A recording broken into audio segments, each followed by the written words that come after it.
Olá! Hoje a gente vai mergulhar num tema bem delicado, mas super importante na saúde mental. Como é que um diagnóstico psiquiátrico, que foi criado para ajudar, pode acabar, sem querer, apagando a história única de uma pessoa? A gente vai dar uma olhada crítica em como essa pressa para classificar o sofrimento pode, às vezes, fazer a gente esquecer de ouvir quem de fato está sofrendo. Vamos começar com essa pergunta, que vai direto ao ponto. Pensa bem.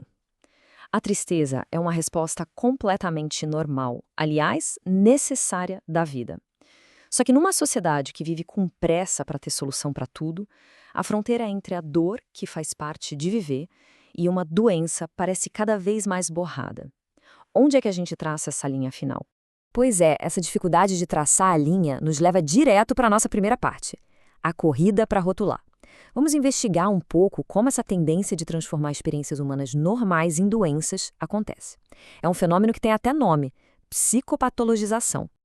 Ok, vamos lá. Dá uma olhada nessa tabela. Ela mostra de um jeito bem claro como reações que são super compreensíveis da vida estão sendo cada vez mais vistas como condições médicas. A tristeza profunda de um luto vira transtorno depressivo. A agitação de uma criança que não se encaixa naquele padrão que esperam dela, TDAH. As preocupações do dia a dia, transtorno de ansiedade generalizada. O ponto aqui é que a gente está transformando partes essenciais da experiência humana em problemas que precisam de uma solução médica, e rápido. E aqui está o conceito-chave para a gente entender isso: psicopatologização.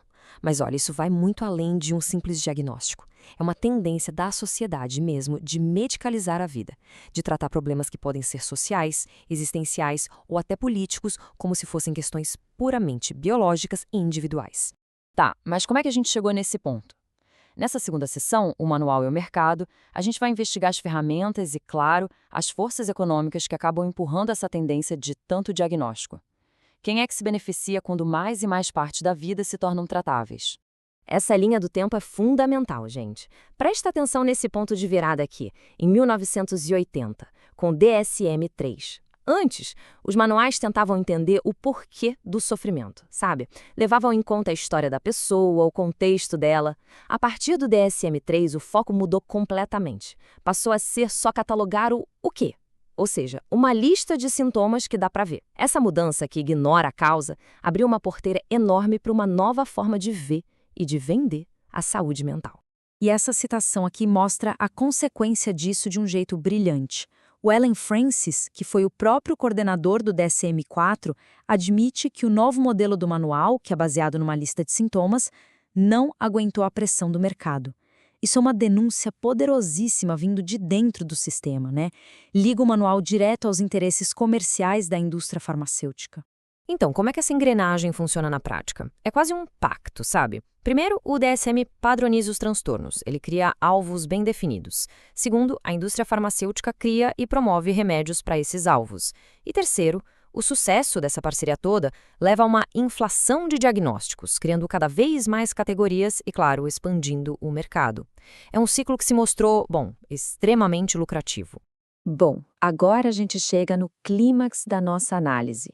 Vamos focar nas consequências reais que essa abordagem tão medicalizada tem na vida das pessoas.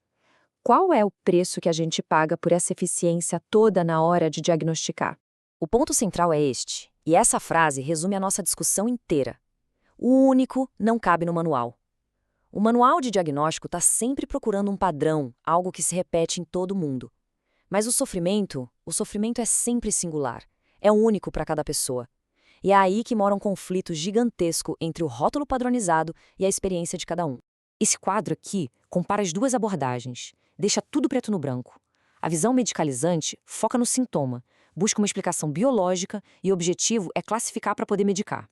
Já a visão subjetiva, ela foca na história pessoal, leva em conta o contexto social, a família e busca dar um sentido, uma compreensão para o sofrimento. O que se perde na primeira abordagem? A história, o ambiente, o significado único que aquela dor tem para aquela pessoa. E o custo humano pode ser exatamente este. Essa citação descreve o resultado de uma sociedade que quer medicar o conflito, o sofrimento. O que surge é um indivíduo que evita as próprias paixões, as próprias lutas, ou seja, aquilo que define ele. Na tentativa de eliminar o mal-estar, a gente corre o risco de apagar a própria vida da experiência humana. Mas calma, existe uma alternativa. Vamos explorar agora uma outra abordagem, uma que valoriza a história da pessoa acima de um rótulo genérico, uma que busca a história que está por trás do sintoma. E para ilustrar bem essa diferença, vamos usar uma história fantástica sobre o próprio Sigmund Freud. É o exemplo perfeito da diferença entre só dar um nome para o sintoma e realmente entender ele. A cena é essa: Freud, numa viagem, chegando a um dos lugares mais famosos do mundo. E aí, bem ali, na frente da Acrópole, ele tem essa sensação estranhíssima, um sentimento de irrealidade. Ele olha para aquilo tudo e pensa: o que eu estou vendo aqui não é real. Isso é um sintoma clássico, super conhecido na psicopatologia. Se a gente pegasse o manual de hoje para analisar essa experiência, a resposta seria rápida e clara. O DSM-5 tem uma caixinha para isso: transtorno de desrealização. Tem até um código, F48.1. O sentimento é classificado, nomeado e pronto. O processo acaba aí. Simples, eficiente, mas muito raso, né? Mas o Freud não parou no rótulo. Ele se perguntou: por que eu estou sentindo isso justo aqui, justo agora? E a autoanálise dele, que está nessa citação, nossa, é reveladora. Ele conectou aquele sentimento de irrealidade com a própria história de vida, a pobreza na juventude, a sensação de que um lugar como a Acrópole era um sonho impossível. O sintoma não era um defeito aleatório do cérebro, era uma mensagem cheia de significado sobre a vida dele, sobre o quanto ele superou e sobre a relação com o pai. E com isso a gente chega na nossa última sessão. Depois de ver o problema e uma alternativa, vamos tentar resumir as responsabilidades éticas e deixar um desafio final no ar. Então, qual é o caminho a seguir? Bom, uma abordagem mais humana e eticamente responsável exige um compromisso de ver a pessoa por inteiro. É a responsabilidade de escutar a história, não só o sintoma, de resistir a essa pressão por rótulos rápidos e, o mais importante, de usar o diagnóstico como o início de uma conversa, uma hipótese a ser explorada, e não como um carimbo que fecha a questão. E tudo isso nos deixa com esta reflexão final. O jeito como a gente responde a essa pergunta define não só a prática clínica, mas também o tipo de sociedade que a gente quer construir. Uma que busca soluções rápidas e padronizadas, ou uma que valoriza a complexidade e a singularidade de cada história humana.